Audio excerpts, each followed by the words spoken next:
Hi, my name's Steve Dalby, I'm Marijn. and this is WhiskyAtEase. Chill. That's so loud.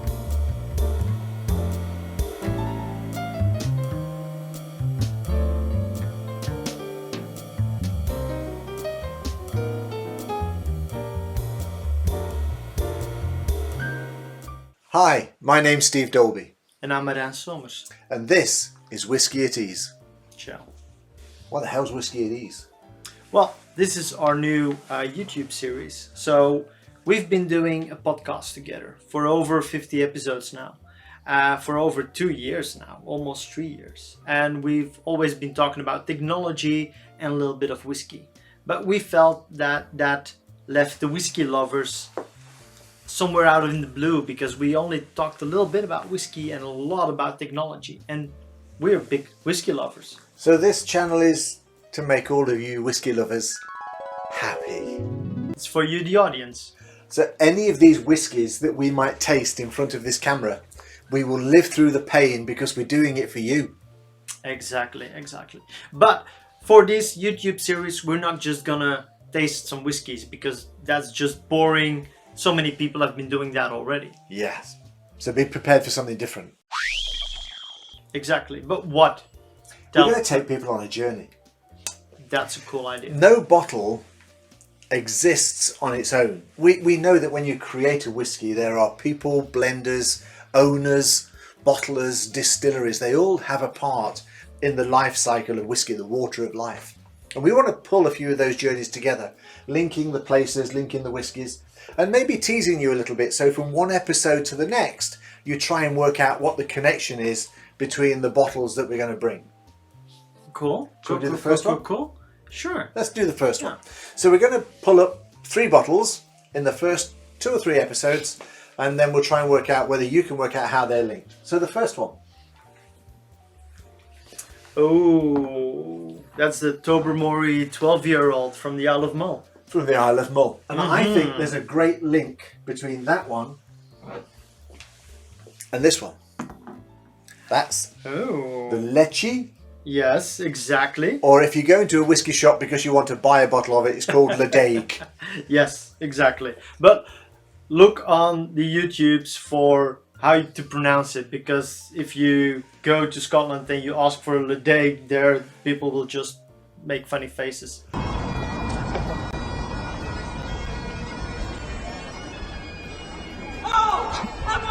As they're prone to do. And then I think finally there's a link to this one here. Ooh, the Ben Romack. The Yes. Ben Romack. So our first journey is going to take us from the west coast of Scotland to the east coast of Scotland, and every one of these whiskies will get tasted, and every one of these whiskies will have a story on our journey. That is a brilliant first journey, because these are 3 whiskies that I just love, and so many great stories that we can tie to these whiskies. Cool. Ready to start? Yes. We're on our way.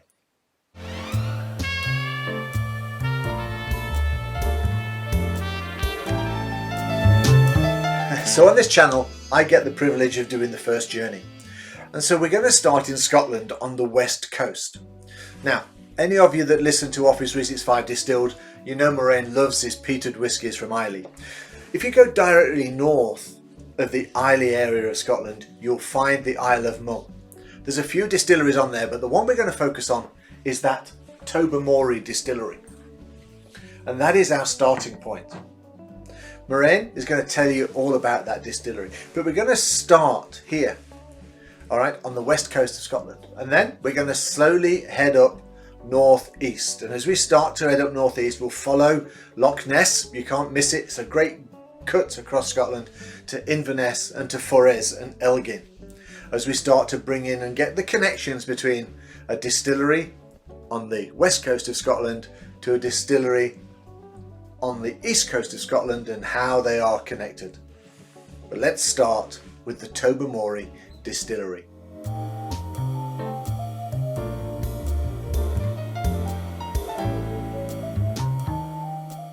So our first journey is gonna start off exactly. Take Take 4. Our first journey that we're gonna go on needs to have a starting point, and in this case it's on the Isle of Mull. So the Isle of Mull is on the west side of Scotland. You've got a bunch of islands and they form the Hebridean Islands? The Hebridean Islands. So this is coming from the inner Hebridean Islands. Cool. And they're just islands full of history and full of awesome whiskey. Barley. Barley. Loads of barley. Yes. Lots of barley. Yes. And what can you do with barley? You can make... you can distill it. It's a good job all that barley's there on those Hebridean Islands then, isn't it? Good job. Yes, exactly. You know what else they have? Holy water. Peat. Peat? No, Yes. not in here. No, not in here. No, it doesn't. This is the Unpeated. unpeated version. I know. They also have a peated one, but that's coming in Later. the second episode. So, first starting point, Isle of Mull.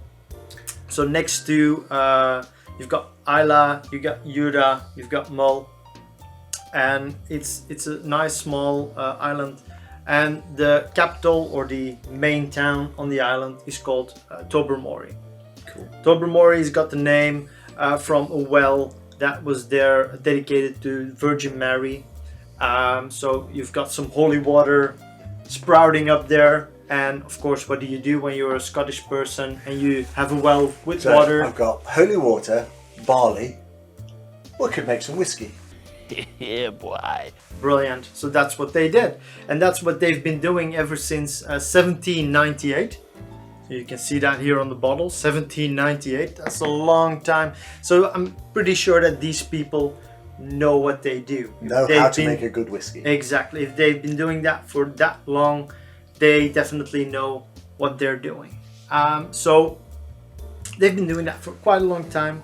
In 2010, they actually made the decision of raising up the alcohol percentage. Terrible. Terrible decision. Oh Terrible. God, no. So what they actually did was raise it above 46%. So this 12-year-old Tobermory sits at 46.3%. And the reason why they did that is that they don't have to chill filter the whiskey.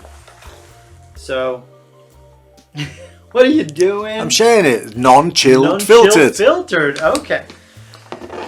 So they don't need to cool it down to filter it to get rid of all the unpleasantries that you would otherwise get. And It's interesting, isn't it? Because we have a whiskey here, an Irish one, this Welsh, which is a cask strength whiskey. But when I first got that, I actually had to throw it through a filter. Just my own filter, because it actually had bits of the barrel floating in it. So obviously, you know, That's bit of reality. the extra that you get. Yes, exactly. So that chilled filtering process was about clearing it and about not allowing it to go cloudy, of course, because nobody wants to buy cloudy whiskey. So by raising the alcohol content, you remove the cloudiness and an unnatural process. Exactly. Yeah. Cool. So this is more natural, more the way it was intended to be. Good. And that leaves us with a whiskey that is more oily, that's more buttery, because all the oils still remain in here. Yeah. And it just got more flavor, it's got more depth in your mouth, it's got more mouthfeel because of that. And it's got more alcohol in it. And it's got more alcohol. Never a bad thing. No, it's not. But then, really again, do you taste like 40 to 46? Would that be something that you would taste? Yes. Oh, 40 to 46? I don't know. We have in here we have some cask strength whiskies, and we prefer them when you drop a bit of water in them. Yes. So it does make a taste, and that's only 6 or 8 degrees. Not a lot. So it No, can it's make a true. difference. Yeah, it's true. No. But then again, we know that a whiskey has this much depth, yeah, and that anywhere in between can change, whether it's the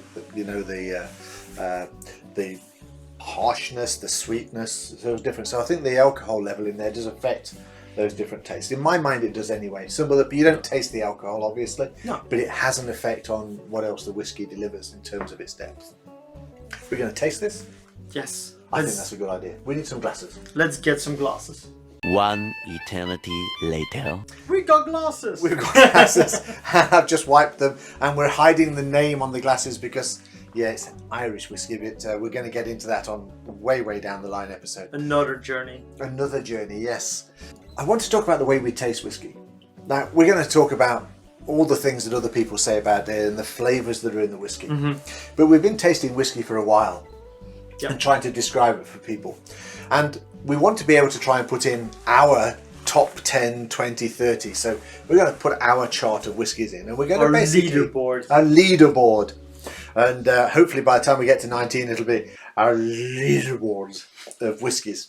And we should need to check that really is number 18. So I started thinking about how we can try and measure these in a very simple way so that other people can also try and do the same thing. Sure. So I came up with 6 categories of things we normally taste in a whiskey or we look at in a whiskey. Okay. First of all is the colour. Okay? Sure. Now we know the colour because we often say, hey, how can this be so smoky and yet it's so clear? But there's so many things that affect the colour, usually the barrel that it's matured in. But there's a level of colour. And then the smoothness. It's, you know, you can get harsh whiskies that make you go, ah, or spicy whiskies. And of course you can get some beautiful, sweet, vanilla-y ones. So I think there's a scale there. Yeah. And then, then the maturation. Okay. So what does the barrel do to it? Is it making it kind of more salty or oaky? Or is it kind of doing sherry and wine and sweet? And I think there's a level of maturation and the effect on that. You know, something that's been in a bourbon cask can be very oaky and very bourbony. So I think there's a level of maturation. Then of course fruitiness. You know, that sickly stewed fruit at one end to that sort of subtle hint of smoked orange or burnt orange at the other end. So I think there's a level there. Peatiness and smoke, of course. Zip, nada at one end, which is likely, of course, with the one we're going to taste today. Not really. We'll see then. Not really. And then, of course, at the other end, we have those wonderful thirst makers and those big, booming, smoky whiskies that you do not really like. Octomore! He's up there, yes, the empty bottle is up there on the top shelf. And then finally, the bit that I like in a whiskey more than anything else is the finish. And how long it actually takes and whether it changes flavour as it goes forward. So a long finish with a lot of variety and depth in it, I think is a high mark. And of course, a kind of whiskey. And there's some good whiskies up here. I mean, there's some Irish one there, the Writer's Tears, that doesn't have a big finish, but it's actually quite flavourful and pretty. So we'll come up with this way of working and marking. I don't know, we'll start with maybe 1 out of 10. It's going to be super interesting because I know that you like a long finish, I like a long finish, but for other things we're really opposite of what we like in a whiskey. True. So we'll have to take the average. Yes, we do. We'll both put 2 marks in there. We'll take the average, and then basically we can publish what that shape or how that looks, and yeah, that's what I think we should do. Cool. But we should just taste it first. We do. All right. Cool.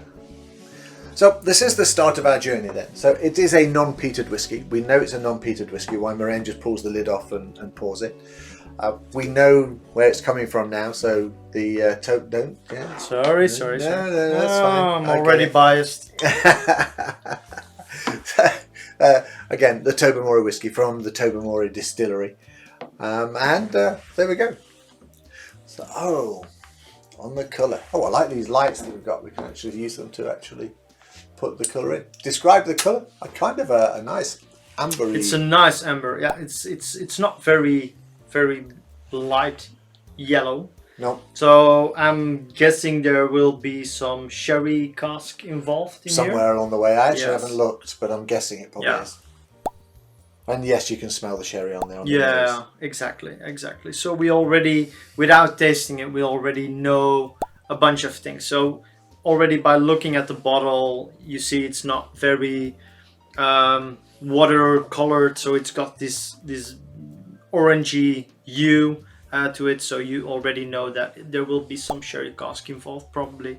Definitely when you smell it, it's on the it's got all that warm fruit there on the nose directly, so you already know or suspect what kind of way this is going to turn into.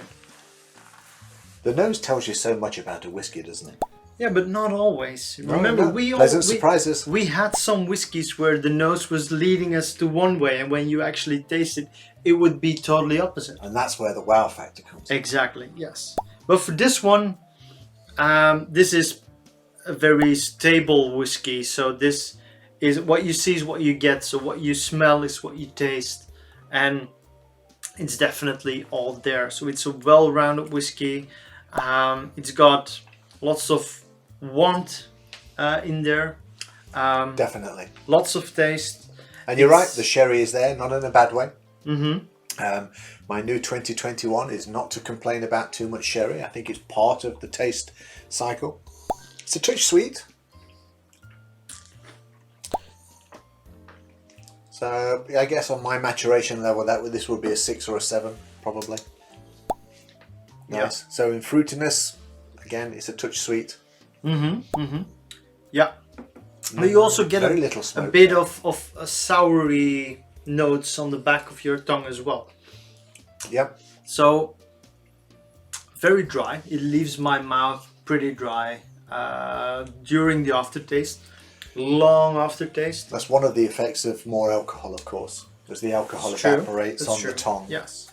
But it does, because of that 46%, it does get that oily mouthfeel. So when you take it into your mouth, then it's definitely not a vodka or whatever. Like, it's not just burning a hole through your mouth and then just when you swallow it down, it leaves you with that oily texture in your mouth. So on a smooth scale, it's kind of just above middle, I would guess. So you can actually see the oil in the glass. Exactly. As you Yeah. bring So it when forward, you swirl which it provides around, that kind of when you see that, smoothness. there's this oil layer on top of that. Yeah. Exactly. as a whiskey, it definitely tastes the way it looks. So this beautiful warm orangey colour that sort of, I guess we call it amber in terms of the whiskey, the colour wheel, and it tastes exactly what it looks. Exactly. Yeah. In terms of the finish, it's reasonably long, but it's consistent. So It is, It doesn't yes. vary. It's that stewed fruit. Yeah. It's that sweetness. In vanilla's quite low. I was quite surprised. I expected more vanilla in it, but it's not there, which is, nice surprise. Mm-hmm. But a nice finish. Certainly, it's a nice go-to whiskey, I think.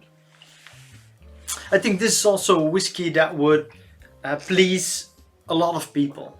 This is a whiskey that would satisfy lots of whiskey drinkers. It is a satisfying whiskey. Yeah. There's no doubt about that. Mm-hmm. True.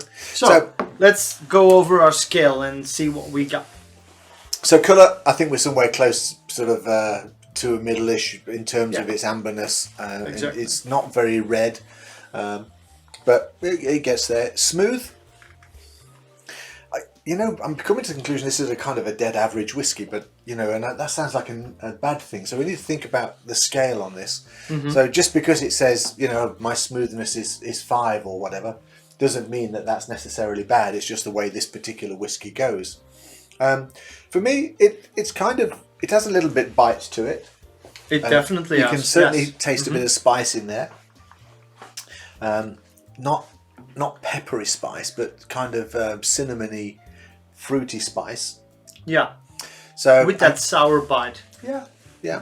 So the maturation, I guess it has to be a 7 really, because there is a lot of sherry and wine in there.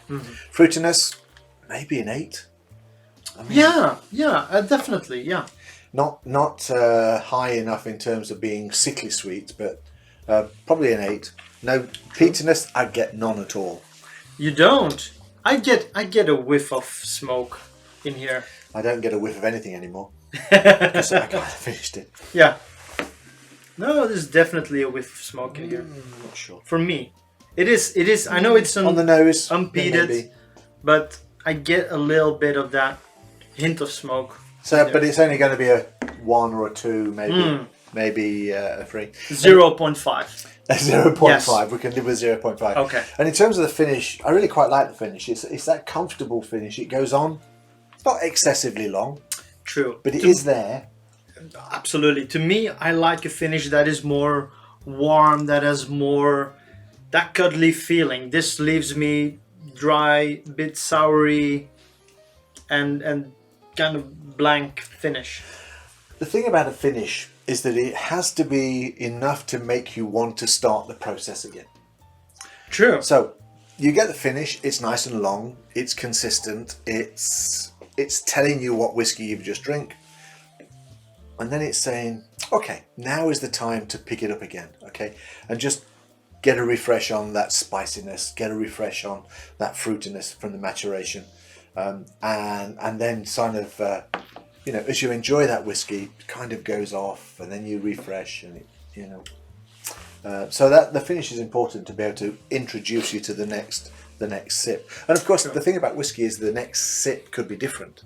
That first tasting is never the one you should take. It's a bit like when your kids sit there and try something new for the first time. I hate that.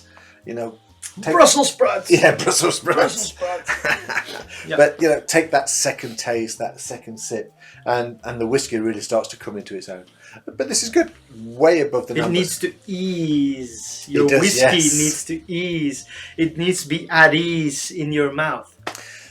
But as a start of our journey, No, this is a brilliant start. Yes, this is a great start. Yeah. So the one that we're tasting is from the Tobermory Distillery. It's a 12-year-old single malt. Okay, it's highlights are kind of fruity, spicy, True. but not over the top.